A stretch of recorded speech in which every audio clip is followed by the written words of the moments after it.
You are currently eating half the protein your body needs to survive. The medical establishment's standard recommendation is failing your metabolism, leaving your hormones out of balance and your muscle mass stagnant.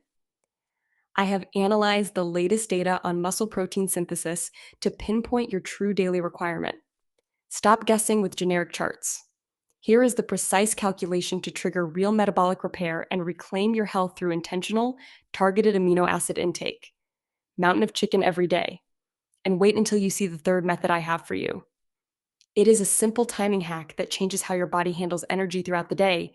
And honestly, almost no one is doing it correctly. Sit back, grab a glass of water, and let's get to work. Think about the standard dietary advice for a second. We hear the same number constantly: zero point 0.8 grams per kilogram of body weight.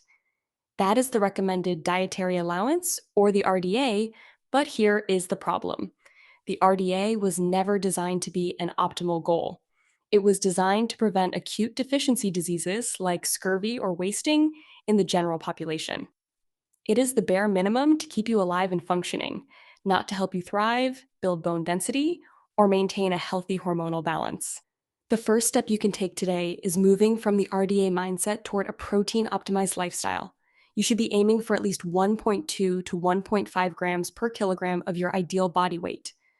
For a woman weighing 140 pounds, that brings your daily target from roughly 50 grams up to 80 or 90 grams.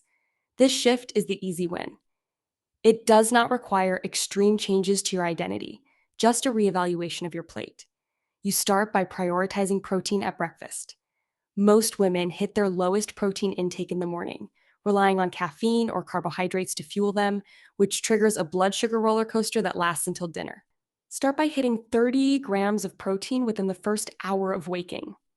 I've seen clients who spent years battling mid-afternoon energy crashes solve the problem in just 4 days by making the single, deliberate switch.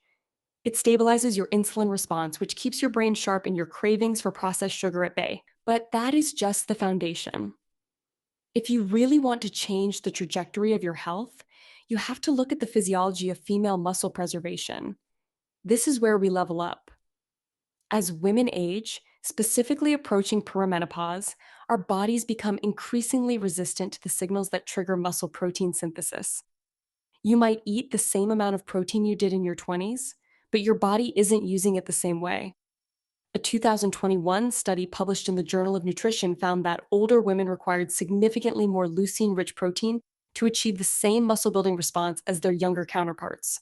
Leucine is the on switch for your muscles.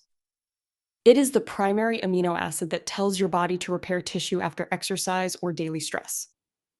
Now, here is where the nuance comes in. If you are just grabbing any protein source, you might be missing the mark. You need high-quality, bioavailable sources. Think lean red meat, wild-caught fish, eggs, and Greek yogurt.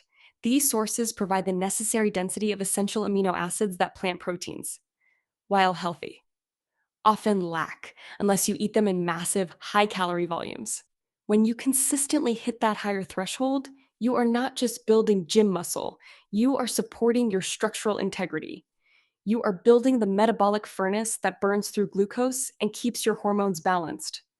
If you are finding this breakdown helpful and you want to keep optimizing your health, go ahead and hit that subscribe button.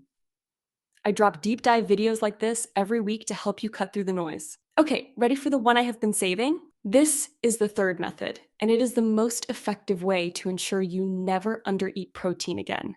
It is called protein partitioning. Most people try to cram all their protein into 1 or 2 giant meals, usually at dinner. They have a coffee for breakfast, a salad with a few leaves of spinach for lunch, and then an 8-ounce steak at 7 in the evening. This is a massive mistake. Your body has a limited capacity to absorb and utilize amino acids in a single bolus. Think of your body like a bricklayer. If you dump 1,000 bricks on the lawn all at once, the worker cannot lay them all. They can only put down a certain amount per hour. The rest of those bricks, they are basically wasted potential. Your body works the same way with protein.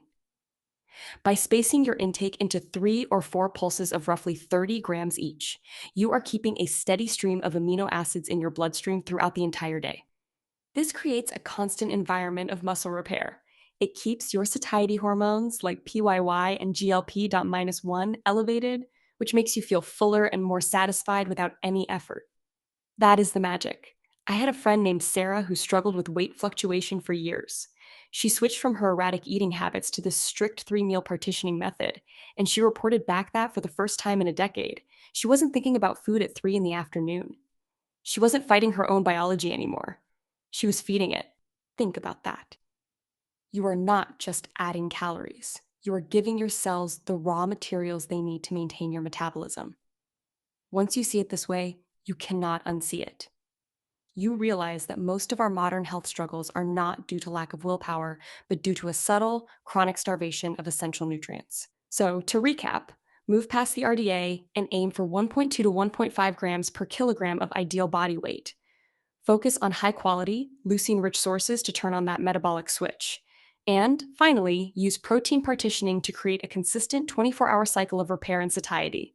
Those 3 shifts alone will change your entire metabolic picture. They are simple, they are evidence based, and they are entirely within your control.